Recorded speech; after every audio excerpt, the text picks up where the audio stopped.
El 7 de octubre del año 2015, los principales rotativos del país destacaban entre sus noticias más importantes los señalamientos de los que era objeto el empresario y político Gianni Rosenthal Hidalgo por parte de la justicia norteamericana, que lo suponía responsable del delito de lavado de activos. Tiempo después, ese y otros delitos fueron desvirtuados, como consta en la sentencia de la Corte del Distrito Sur de Manhattan del mes de diciembre del año 2017, de forma tal que Gianni Rosenthal Hidalgo es sentenciado por haber participado en transacciones monetarias con bienes de procedencia ilegítima y fue condenado a cumplir una pena de 3 años de cárcel que se cumplió el pasado 7 de agosto, fecha en la que Gianni Rosenthal retorna al país y es recibido por su familia en la ciudad de San Pedro Sula y además por un buen número de sus simpatizantes ante la algarabía de muchos y las interrogantes e inquietudes de otro sector de la población que merece respuestas. Lo cierto es que detrás de todos estos hechos hay una historia que contar. Y hoy, Gianni Rosenthal Hidalgo nos cuesta la versión de los hechos. Muchas gracias, Yadira. Es un placer estar contigo y con el pueblo hondureño este día. Ha pasado mucho tiempo, 5 años, desde que he logrado platicar con los hondureños a través de la televisión y es hasta hoy que puedo tener esta oportunidad de poder dirigirme y platicar con el pueblo hondureño a través de tuyo y, por supuesto, de esta entrevista. Muchas gracias. Gianni, ¿cómo han sido estos primeros 36 días de tu nueva realidad? Ha sido un periodo de reencuentro familiar. Recuerda que mi esposa, Claudia, no podía viajar a verme porque a ella le cancelaron la visa cuando me acusaron a mí, para presionarme más a mí con unos interrogatorios que me hacían al principio. Y a mis hijas también, que estaban aquí en Honduras, les cancelaron su visa, igual que a mi madre. Y por supuesto, pues mi padre, que estaba acusado, no podía viajar allá. Entonces yo no los pude ver en los 5 años que estuve preso. Y ahora que regresé, o los 5 años que estuve en Estados Unidos, por todo estuve 5 años, de los cuales 3 presos y 2 que estuve libre bajo fianza. Así que ahora que regreso acá y la puedo ver a ella, a Claudia, a mis niñas y a mi madre, por supuesto que estoy feliz. Nunca había estado tan feliz antes como ahora que estoy de regreso en Honduras. En la cárcel pensaba mucho que en este momento que podía regresar, así que creo que ha sido un periodo de reencuentro familiar. Gianni, en esta entrevista, en esta conversación que vamos a tener en los próximos minutos, pues vamos a tratar de hablar de 2 vertientes. La una es las dudas que se cierten respecto al proceso que viviste en los Estados Unidos por parte de la ciudadanía y por otro lado el aspecto personal, ese derecho que a ti te asiste de contar tu propia versión de los hechos. Sobre los acontecimientos puntuales que viviste en los Estados Unidos, Gianni, ¿cuáles fueron los delitos de los que fuiste acusado y cómo fuiste capaz de desvirtuar la mayor parte de ellos? Ellos me acusaron de un cargo de lavado de activos en 4 modalidades, o sea, digamos que son como 4 tipos de cargos diferentes, y un cargo de un delito que es un delito menor que se llama transar con bienes de procedencia ilegítima. Esos 4 cargos estaban basados básicamente en el testimonio de los cachiros y en transacciones comerciales que yo había efectuado con ellos. Y yo, gracias a que era una transacción comercial documentada, logré quitarme esos 4 cargos de lavado de dinero y declararme culpable únicamente del otro cargo que te he explicado. ¿Resultaste inocente de los otros cargos? Sí, en Estados Unidos hay un proceso que es un poco diferente que el de Honduras. Cuando un fiscal va a acusar a alguien, tiene que pedirle permiso a un gran jurado para poder presentar la acusación. Y es el gran jurado el que le autoriza al fiscal a ir a presentar la acusación ante el juez del distrito. Esto es cuando en los juzgados federales, ¿verdad? En los juzgados estatales es diferente, pero en los juzgados federales así funciona. De igual manera, en vista que fue un gran jurado que aprobó el requerimiento fiscal para retirar los cargos, también tiene que ser un juez federal. Y entonces el juez federal, a solicitud de los fiscales, me retiró los cargos y me declaró inocente de esos cargos. Vamos a retroceder un poquito en el tiempo y yo leía algunas entrevistas que tú generaste más o menos por esa misma época, en donde tú expresabas que tenías la intención de resarcir el nombre de tu familia y que ibas a luchar por demostrar tu inocencia. ¿Eso fue lo que te impulsó a entregarte a la justicia norteamericana, Gianni? En esos primeros días vinieron varios abogados aquí para ayudarme con mi problema y el que yo decidí contratar, una firma grande de Estados Unidos, se llama Queen Emanuel. Ellos se comunicaron con los fiscales, hablaron con ellos y me dijeron que si yo me presentaba a Estados Unidos, me podrían dar una pena menor por el hecho de no estar pasando por todo el proceso de la extradición, que requiere mucho trabajo, que reconsiderarían solicitar la extradición de mi padre, que me quitarían de la lista OFAC en que me habían designado y que no perseguirían a otros miembros de mi familia, que era una preocupación que yo también tenía. Y entonces yo fui allá y no resultó así. O sea, las cosas que yo pedí pues no fueron ciertas, pero nunca voy a saber a dónde se perdió ahí la comunicación, si fue el fiscal o si fue mi abogado quien me comunicó incorrectamente las cosas que me plantearon. Y ese día, Yanni, cuando llegaste a los Estados Unidos, cuando te enfrentas a la justicia de los Estados Unidos, ¿qué pasa allá a partir de ese momento? Bueno, primero que yo estaba todavía aquí en Honduras, como unos 2 o 3 días después de que había salido el requerimiento, y nos confiscaron esta casa, aquí donde estamos hoy, nos confiscaron la casa los fiscales, y tuvimos que salir de aquí. Y entonces, al día siguiente o 2 días después, entraron aquí unos fiscales y unos agentes con un arma y salieron con el arma. Y un periodista amigo me dijo, mire, nosotros vimos que entraron con el arma y cuando salieron dijeron que era suya. Y ese mismo día, los fiscales en Estados Unidos se comunicaron con mis abogados y le dijeron, le están armando un caso a Yanni en Honduras para que no lo podamos extraditar, para que él sepa. Entonces mi abogado me sugirió que yo me saliera de Honduras. Entonces en la madrugada me despedí de Claudia y ya estábamos durmiendo donde el hermano de Claudia. Y me despedí de ella a las 5 de la mañana y me fui para la frontera, a Corinto. Y me acompañaron algunos amigos. Cuando llegamos a Corinto, los mismos policías que estaban ahí me dijeron, pucha, Yanni, qué injusto lo que le están haciendo. Ya vimos que le quitaron una casa que tiene aquí en Omoa y nosotros sabemos que esa casa la tiene usted hace más de 20 años. Pase, me dijo, pase por aquí. Y cuando llegué a migración, el de migración me dijo que si yo pasaba por ahí tenía que poner las huellas y yo le dije, pero si yo hago eso, van a saber que yo salí por acá y no quiero que nadie sepa. Entonces me dijo, pues no puede salirme. Entonces me regresé, llamé a un amigo que tengo yo ahí en la frontera y que él compra y vende ganado y él me ayudó a pasar por un punto ciego y salimos a unos caballos para Guatemala. Salimos montados a caballo porque estaba lloviendo muchísimo. ¿Una travesía que duró cuánto tiempo, Yanni? Todo el día. Nosotros llegamos a las 5 de la mañana y cuando logramos llegar a la ciudad de Guatemala eran como las 11 de la noche. Y estuve en Guatemala unos días, de ahí me trasladé para Panamá y de Panamá viajé para Nueva York para entregarme después de que los abogados habían ido para Panamá y ellos negociaron con los fiscales mi entrega y luego me trasladé para Estados Unidos. Se suponía que me iba a presentar al juzgado y me iban a dejar libre bajo fianza, pero no fue así, me metieron preso de inmediato. Y desde ese momento te internaste. Bueno, esos días ahí fueron unos días malos porque yo no sabía que iba para la cárcel, se suponía que tenía un trato de palabra que ambas partes íbamos a ir ante el juez a pedir la fianza. Claro, la expectativa que llevabas era diferente respecto a lo que te habían dicho, lo que efectivamente ocurrió cuando llegaste. Lo que ocurrió fue que efectivamente los fiscales cumplieron con el trato, pero resulta que me habían cancelado mi visa. Y entonces, si me dejaban libre, era un mojado en Estados Unidos y entonces me tenía que arrestar la migra y me metían a la cárcel de migración. Y me dijeron, mira, la cárcel federal es mejor que la de migración, mejor no pidamos la fianza y te quedas aquí en la cárcel federal por mientras vemos si te podemos conseguir la visa. En realidad fue como yo siento como que caí en una trampa, pero el resultado fue que al día siguiente me llevaron a la cárcel, me llevaron ante el juez primero. El juez me preguntó si me declaraba culpable, le dije que me declaraba inocente.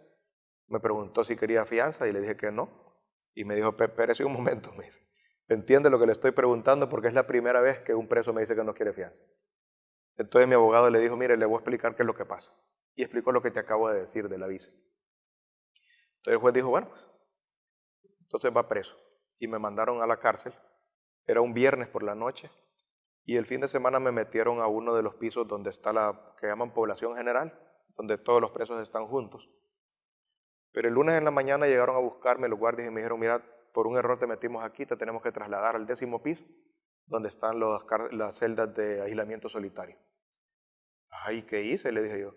No, no has hecho nada, me dice, por tu propia seguridad, porque aquí en este edificio hay gente que está sapeando, que está testificando contra ti, y tenemos que moverte. Y entonces me llevaron a una celda que la cama era de cemento, y tenía un colchón así, y me metieron ahí, estuve ahí como unas 3 semanas en esa celda, en aislamiento solitario, incomunicado, no podía hablar con Claudia también. Generalmente en las prisiones federales hay un sistema de cómputo para poder escribir unos emails y es un email limitado, ¿verdad? Donde uno puede tener hasta 30 personas que puede comunicarse. Y hay teléfonos de esos que hay en la pared, de payphone, como teléfono de paga. Y generalmente uno puede comunicarse con su familia a diario, sea por escrito o sea por teléfono.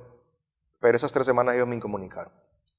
Y durante ese tiempo ellos me estaban interrogando porque ellos estaban bajo la impresión de que yo tenía un dinero escondido en Suiza. Y me decían, ¿y dónde está el dinero? Y yo no tenía nada en Suiza, pues, y les explicaba y me mantenían ahí, no me dejaban hablar con nadie y me tenían en la celda de castigo y no me dejaban bañarme. Y después de 3 semanas, pues ellos ya vieron que en realidad yo les estaba diciendo la verdad y ya me trasladaron a otra prisión donde estuve nada más como 1 semana y de ahí mi abogado logró conseguir el permiso de migración y me dejaron libre bajo fianza. Sí, y por ahí corrió un tiempo antes de que nuevamente fuera sometido a juicio, pero en ese momento, Gianni, que tú estabas librando esta batalla por tu libertad y por el resarcimiento de estos hechos que se te imputaban, ¿qué pasaba con tu familia en Honduras? Estaban también viviendo un proceso muy complejo por las autoridades hondureñas.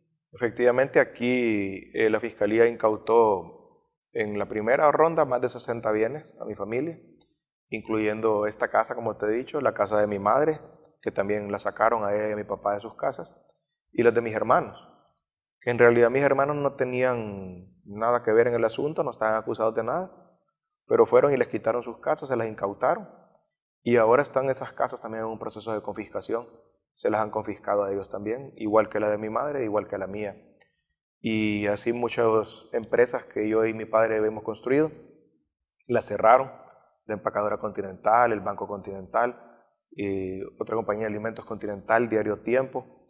Todas estas compañías las cerró el gobierno, directa o indirectamente, porque también al confiscarnos el banco, ahí estaban los depósitos de esas empresas. Y esas empresas sin dinero no podían pagar planillas, no podían operar y se cerraron.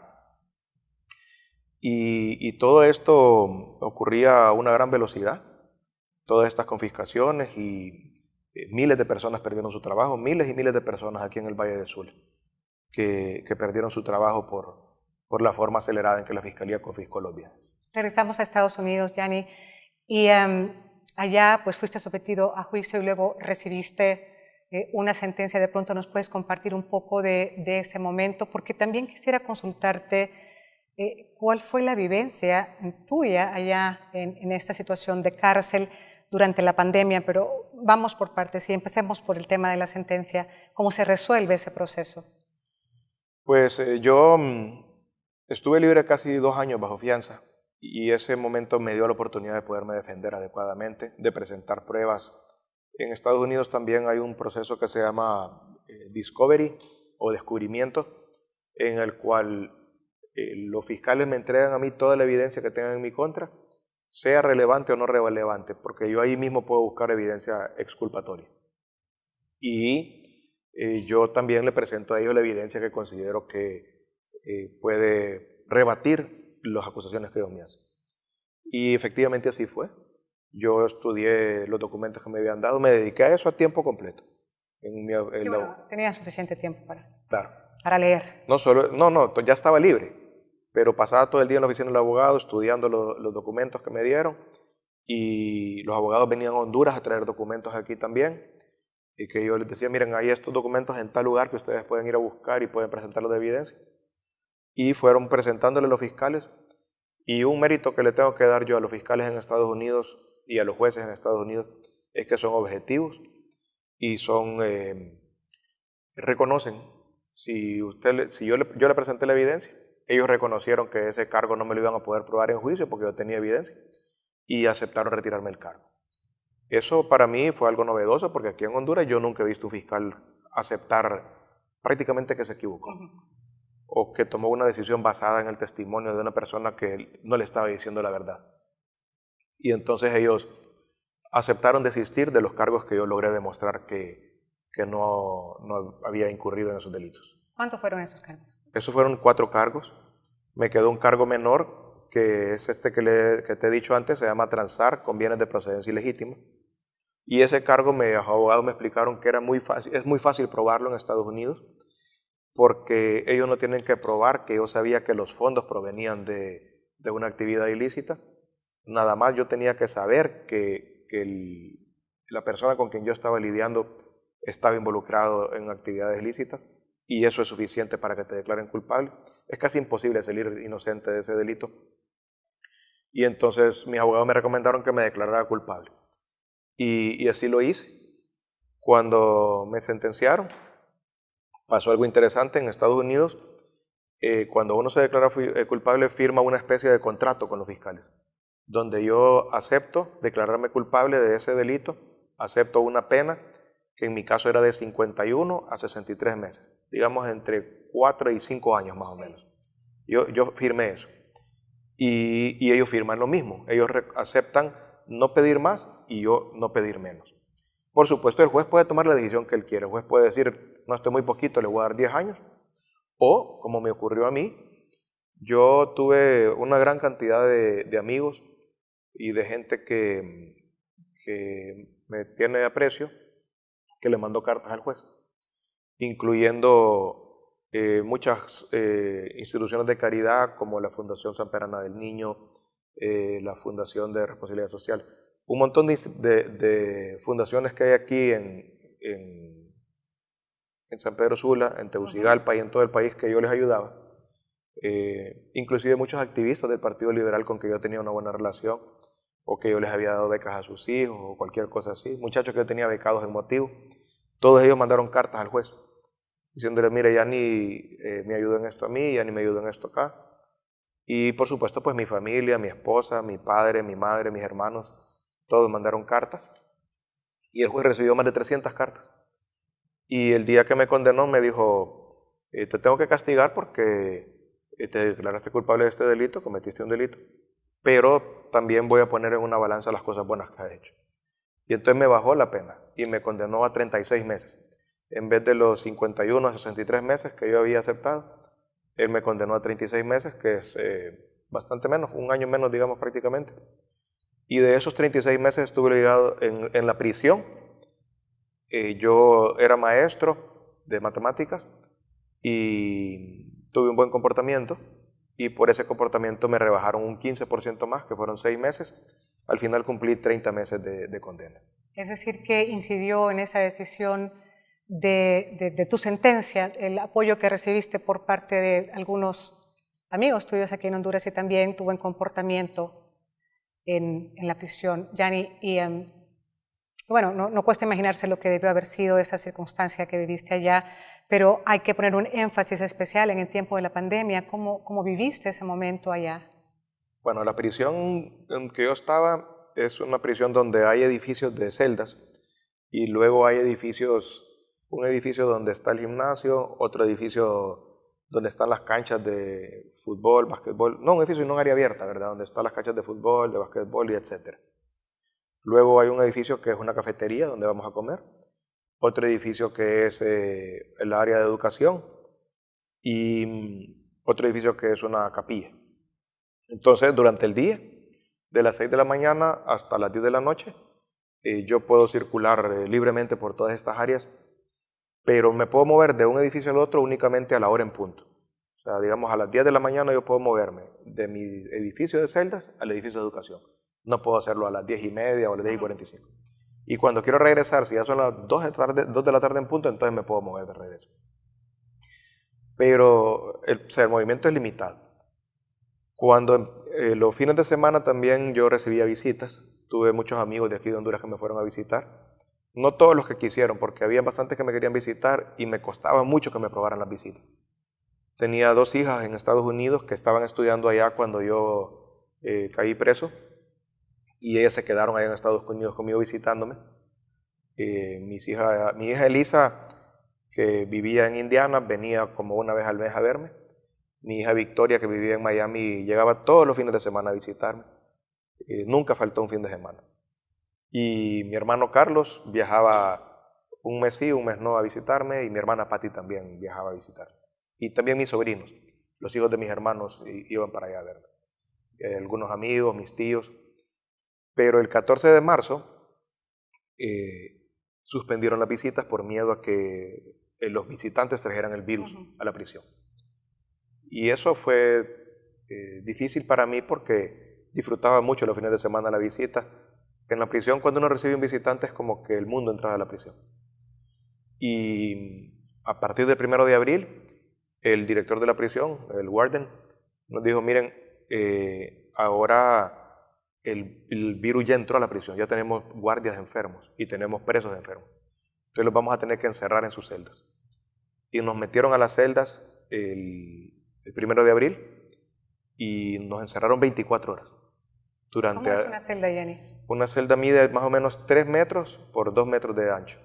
3 metros de largo, digamos del tamaño de esta alfombra más o menos donde estamos sentados. ¿Es ahí donde estuviste? Ahí estuve, ahí hay 2 camas, hay un servicio sanitario, hay un lavamanos, hay 2 lockers que miden, digamos, unos 3 pies de alto, 2 pies de ancho, 2 pies de fondo, y una pequeña mesita, tal vez como el doble de esa que tienes ahí, para comer. Y ahí me dejaban salir los lunes, miércoles y viernes 15 minutos para bañarme. Los martes y los jueves 15 minutos para... Llamaba a Claudia los martes y a mi mamá los jueves.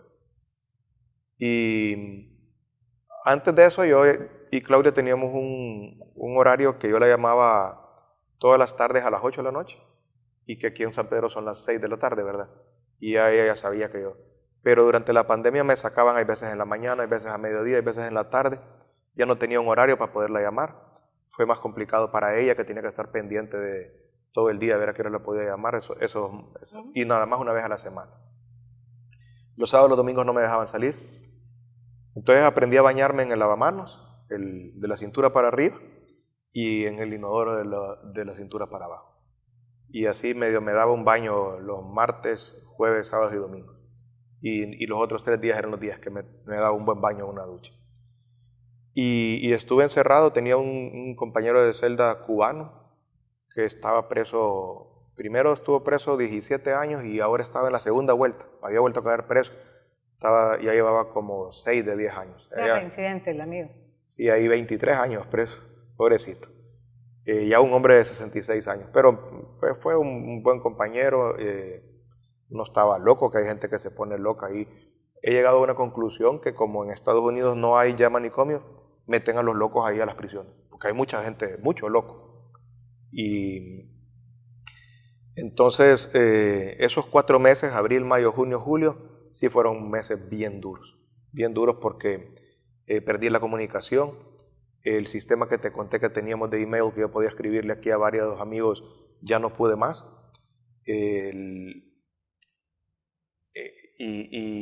Perdí las visitas. Ahí también yo recibía antes de la pandemia, me llegaba la prensa y la tribuna, que tenía amigos aquí que la compraban y me la mandaban, y entonces yo estaba recibiendo esos periódicos.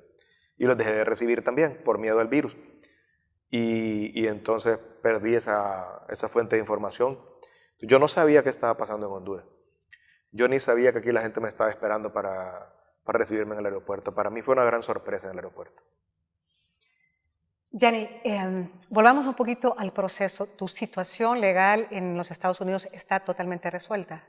Efectivamente, yo cometí un delito y pagué por el delito. Y yo me declaré culpable y tuve que ir preso esos 3 años. Los otros cargos que me habían imputado, el juez me declaró inocente. Ya no me podrían acusar por los mismos hechos porque sería un doble juzgamiento. Y considero que como Honduras es signatario de algunos tratados, que le impiden que también me pueda acusar por los mismos hechos, ya no tengo el riesgo de que me puedan volver a imputar cargos. ¿Te sientes perseguido por el gobierno de Honduras? Yo no sé si el gobierno o la fiscalía, ¿verdad? Pero sí, lo que ocurrió con los bienes fue injusto porque tiene que haber un principio de proporcionalidad entre la magnitud del delito y la magnitud de la pena. Eso cualquier abogado lo entiende, creo que inclusive los periodistas que les enseñan de derecho saben que al tamaño de la pena, del delito, el tamaño de la pena. Es decir, por robarse un reloj no van a meter a una persona 100 años preso, ¿verdad? Y por supuesto por un asesinato si hay una pena grande. Entonces, yo me declaré culpable por un monto de $250,000. En Honduras el delito no existe, pero si por analogía me aplicaran la pena del delito de lavado de activos, esa pena debería ser el doble del monto que yo me declaré culpable, o sea, $500,000. ¿no? Pero a mí ya me había puesto una pena en Estados Unidos, o sea, allá me pusieron una multa y me pusieron una privación de dominio. Entonces yo no entiendo por qué me ponen otra pena aquí en Honduras, por qué me quitan cosas aquí en Honduras y yo ya cumplí con mi delito y mi pena allá en Estados Unidos. Y además, por qué los bienes que me han incautado son muchísimas veces más que el monto que me declaré culpable y no hay proporción entre ese delito y esa pena. ¿Habrá acciones por parte de la familia Rosenthal para el Estado de Honduras? Bueno, nosotros perdimos el juicio de privación, ¿verdad? A pesar de que acreditamos que los bienes eran de procedencia legítima, que algunos de los bienes son bienes muy antiguos, el juez en Estados Unidos estableció que el periodo que yo efectué las transacciones con el Cachiro fueron desde el 2008 al 2013, o sea, 5 años. Por supuesto, pues los bienes que yo adquirí antes del 2008 tendrían que ser legales porque yo no tenía ninguna relación con esa gente antes. Y sin embargo, le quitaron la casa a mi mamá, que es una casa que data de 1969, 1970. Me quitaron esta casa a mí, que es una casa que data de 1993. Y, o sea, muchísimos años antes de cuando ocurrieron los hechos por los cuales yo me declaré culpable. Gianni, el tema de estos temas que estamos hablando, el tema de los bienes de origen ilícito, del lavado de activos, son temas hipersensibles para la sociedad y tengo que preguntarte en una forma obligada cómo podemos explicarnos o cómo le explicas tú a la sociedad cómo pudiste vincularte con estos grupos. ¿Sabías que estaban con bienes de origen ilícito? Bueno, lo que ocurrió es que el Cachiro primero fue cliente antes de ser narco. O sea, él es cliente de empacadora desde los 90, principios de los 90. Y se convierte en narco de acuerdo a lo que él mismo dice en el 2003. Y yo regreso del gobierno, porque yo vivía en Tegucigalpa, estaba en el gobierno de Mel Zelaya, y regresé aquí a San Pedro Sula en el 2008. Y es en ese momento que yo me entero que tengo un cliente que ha sido cliente 15 años y que se convirtió en narco. Y ahí lo tenía que haber cortado. Esa es la verdad de los hechos. Yo lo debí haber cortado y ignoré eso. Y permití que él siguiera vendiendo ganado ahí en la empacadora 5 años más. Y hasta que en el 2013 a él lo acusaron en Estados Unidos. Bueno, primero lo designaron en la OFAC, antes de que lo acusaran. Y cuando lo designaron en la OFAC, yo me enteré pues, y inmediatamente lo corté como cliente. ¿Y es posible, Gianni, cortar esas relaciones? Sí, la corté. Yo en ese momento lo corté a él. Por supuesto que ellos son personas peligrosas, pero yo lo hice. Vale la pena hacer un paréntesis aquí para explicar un poco la diferencia entre la OFAC y la Fiscalía en Estados Unidos. Porque la OFAC lo que impone son sanciones administrativas y la Fiscalía lo que hace es acusar por delitos. Equivale como a que si a ti tú evades impuestos, la SAR te va a imponer una sanción administrativa que es el monto del impuesto más la multa más los recargos y te puede suspender tu RTN. Y por otro lado, si ellos refieren el caso a la Fiscalía te puede acusar criminalmente. Pero son dos entes diferentes con atribuciones diferentes. Ocurre lo mismo con la OFAC y con la Fiscalía. Y a mí me designaron en la OFAC y además me metieron en la acusación criminal. Aquí la Fiscalía actuó basado en una sanción administrativa, que es la OFAC, y no en la sanción criminal, que es la pena que me impuso el juez. Y ya, como tú sabes, a mi padre ya lo quitaron de la OFAC y a las empresas ya las quitaron de la OFAC. Y yo he solicitado lo mismo para mí y estoy pendiente de esa resolución. Pero efectivamente la Fiscalía actuó basada en una sanción administrativa y eso para mí es inconcebible. ¿Cómo ellos pudieron actuar basado en eso? Gianni, ¿y qué garantías tiene la hondureñidad de que efectivamente has cortado absolutamente con esos vínculos? Bueno, primero porque ya no tengo la empacadora para comprarle ganado, porque me la quitó el gobierno. Segundo, porque ellos están presos allá y no sé si van ni siquiera a regresar aquí porque han testificado contra mucha gente aquí en Honduras. Y tercero, yo aprendí mi lección. Sufrí muchísimo, muchísimo. Estuve alejado de mi familia y mi familia sufrió mucho porque no solo me impusieron penas a mí, sino que les impusieron penas a mi esposa y a mis hijas, impidiéndoles que me pudieran visitar en Estados Unidos. A Claudia no la dejaron ir ni una vez en los 5 años a verme a mí. Nunca pudo ir a la prisión. Mi mamá tampoco nunca pudo ir. Y mi papá se me murió estando preso yo. Ese fue el día más triste de mi vida. Yo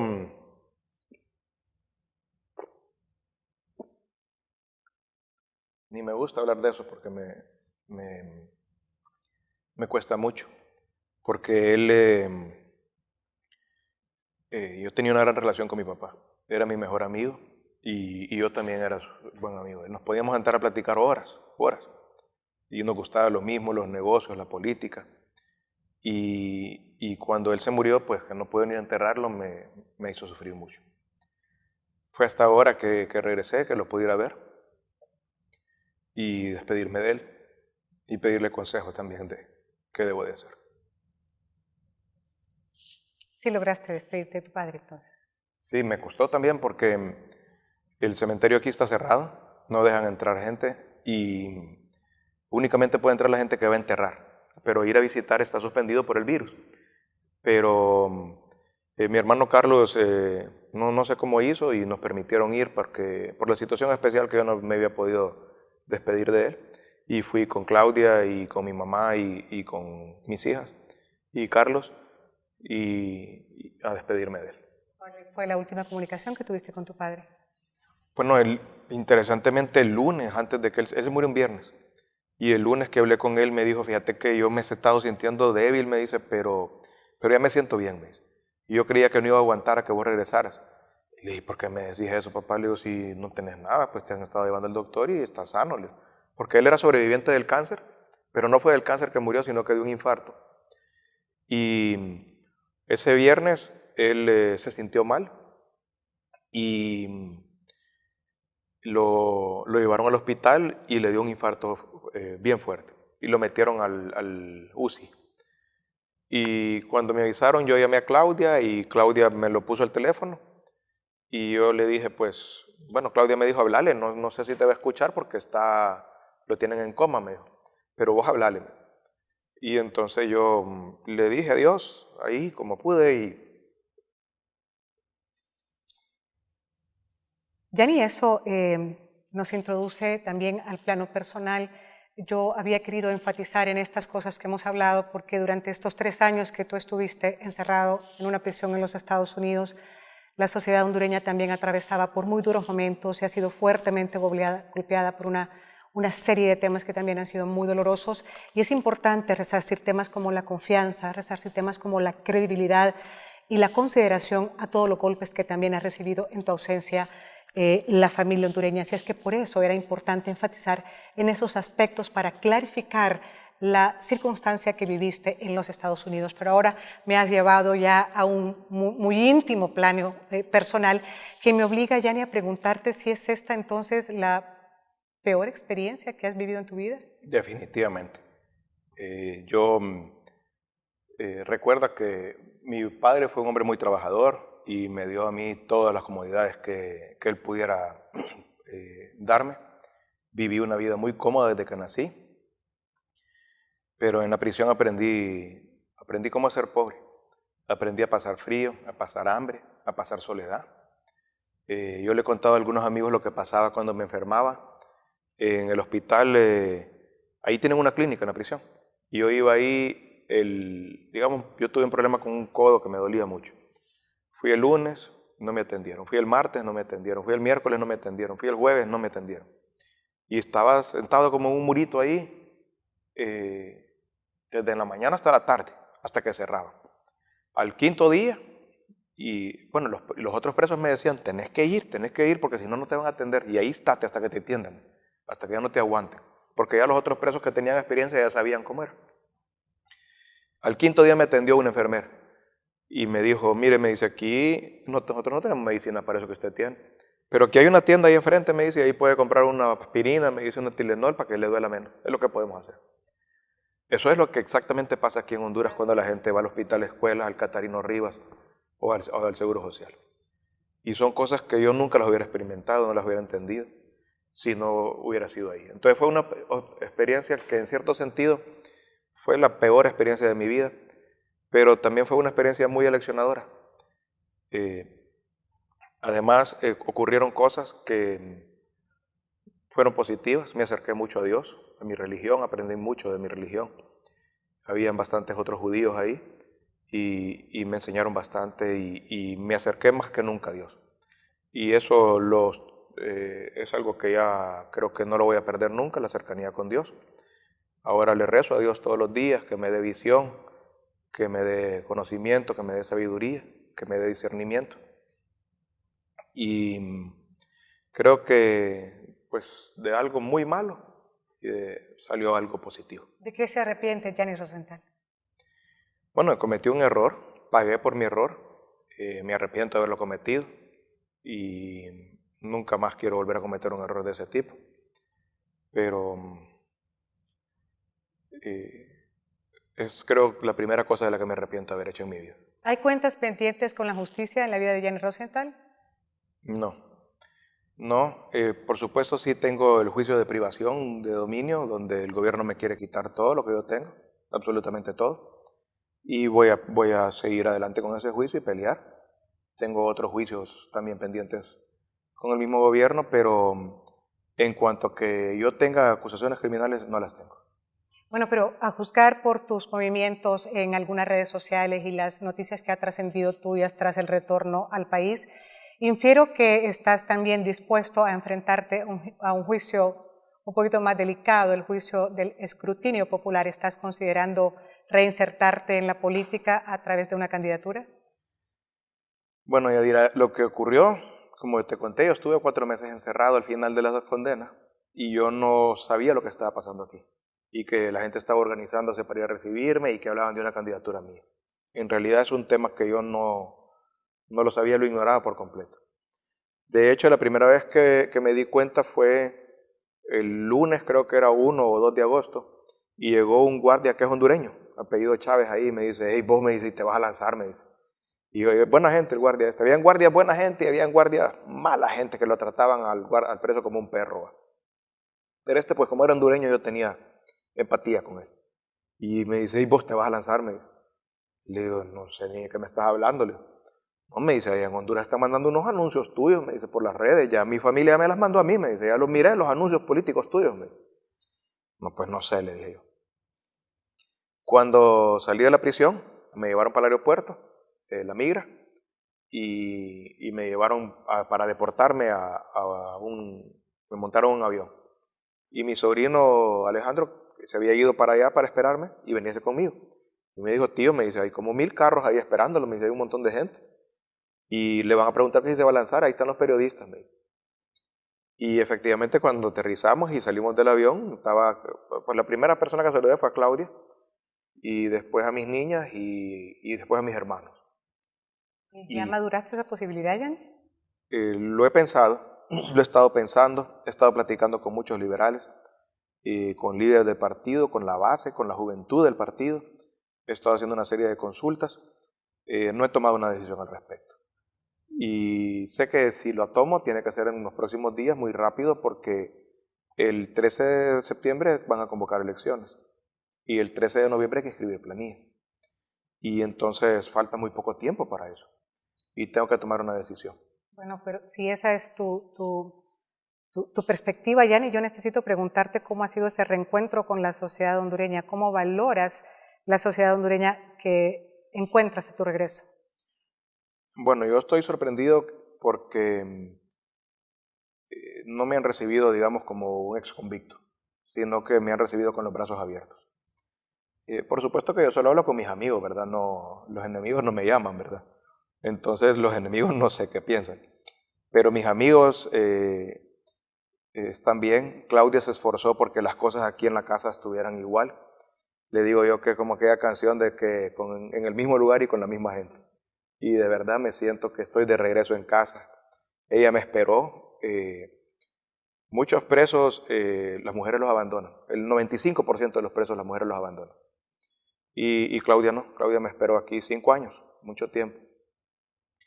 A muchos presos también sus familias los abandonan. Sus hermanos, sus padres les dan la espalda. Y los míos no. Mi mamá aquí me estaba esperando. Y yo sé que si mi papá hubiera estado vivo, aquí me hubiera estado esperando. Mis hermanos y mis sobrinos y mis primos y mis tíos, todos conmigo al 100. No he sentido absolutamente rechazo de nadie. Y supongo que habrá gente que sí me rechaza y va a hablar mal de mí. Porque yo no soy ninguna moneda de oro para caerle bien a todo el mundo. Está bien.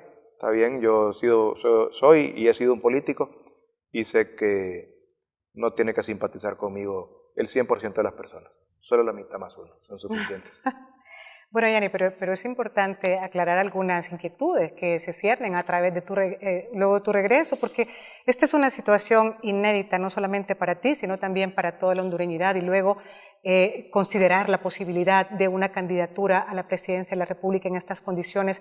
Y hay muchas personas, así como hay muchos amigos, como bien lo decías, pero hay otra buena parte de la sociedad que piensa que como un exconvicto puede aspirar a la presidencia de la República, cómo puedes regresar de la cárcel a aspirar a sentarte con una silla presidencial. ¿Qué le decimos a esas personas? Efectivamente, hasta para mí es una sorpresa, ¿verdad? Salir de una cárcel a una campaña. Y como te dije, no estaba preparado para eso. Yo no venía a eso. Pero pues se dio. Es una sorpresa. Puede ser que sea una falta de liderazgo que hay en los partidos y que eso esté llevando a la gente a apoyar a una persona como mí, como yo. Y realmente no comprendo cuál es el sentimiento todavía, porque llevo demasiado, mejor dicho, muy poco tiempo en Honduras, apenas un mes. Pero los liberales están ahí. Yo creo que los 12 años de gobierno nacionalista han sido largos y los liberales y los demás partidos de oposición han estado en la llanura mucho tiempo. Eso los lleva a ellos a querer buscar un cambio. Honduras quiere un cambio, yo creo. Por lo menos toda la gente que está en la oposición, obviamente. Como te digo, son 12 años muy largos. Y yo creo que ya es tiempo de un cambio. Sea yo o no sea yo quien lidere ese cambio, efectivamente el país lo va a necesitar. Bueno, y sin duda eso sería tema de otra entrevista, pero de pronto, Yanni, yo quisiera preguntarte ya por finalizar y agradeciéndote el tiempo que nos has dedicado, si esta experiencia representa un parteaguas en la vida de Yanni Rosenthal Oliva.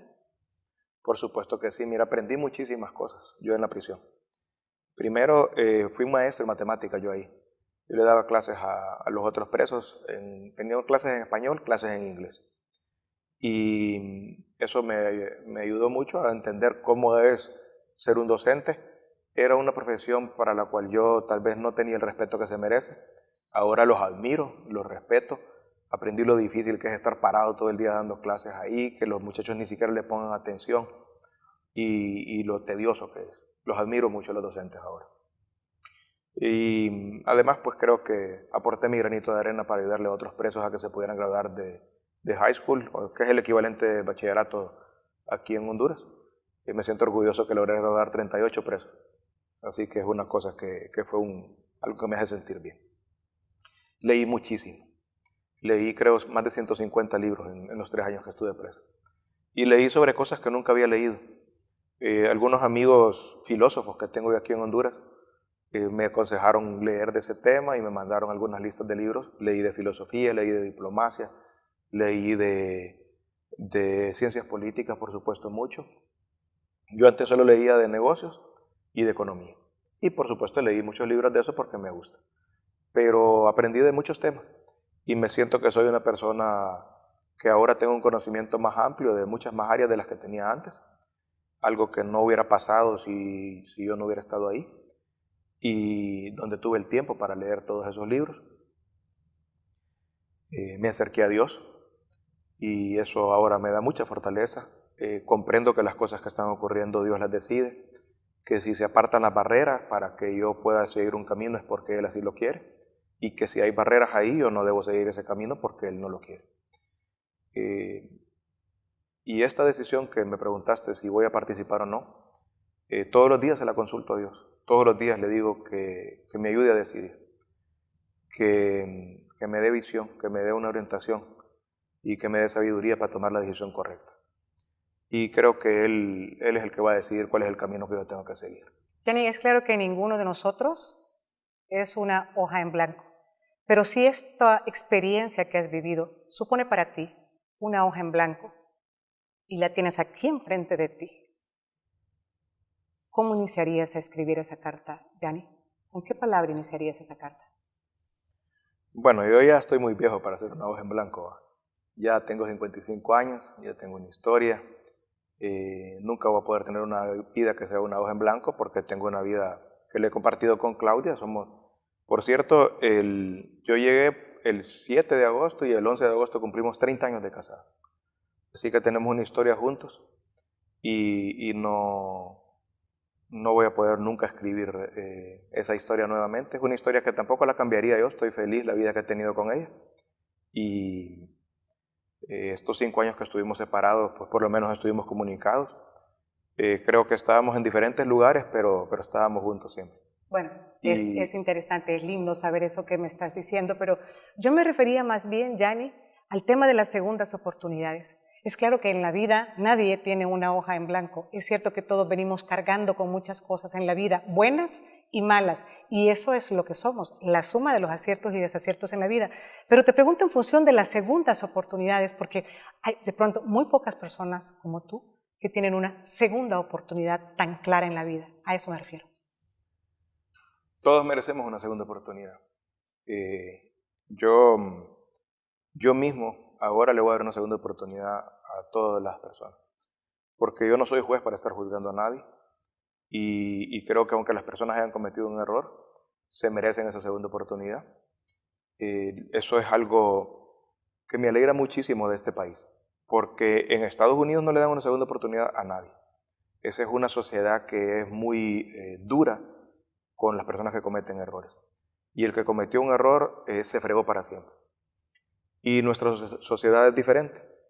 Y yo creo que para los gringos inclusive es inconcebible que la gente en Honduras esté pensando que yo sea su candidato, porque ellos no le dan una segunda oportunidad a nadie. Y por más que la gente hable mal de Honduras y que la gente piense que Honduras es un país del tercer mundo y lo que digan, Honduras tiene sus cosas buenas. Y esta yo creo que es una cosa positiva.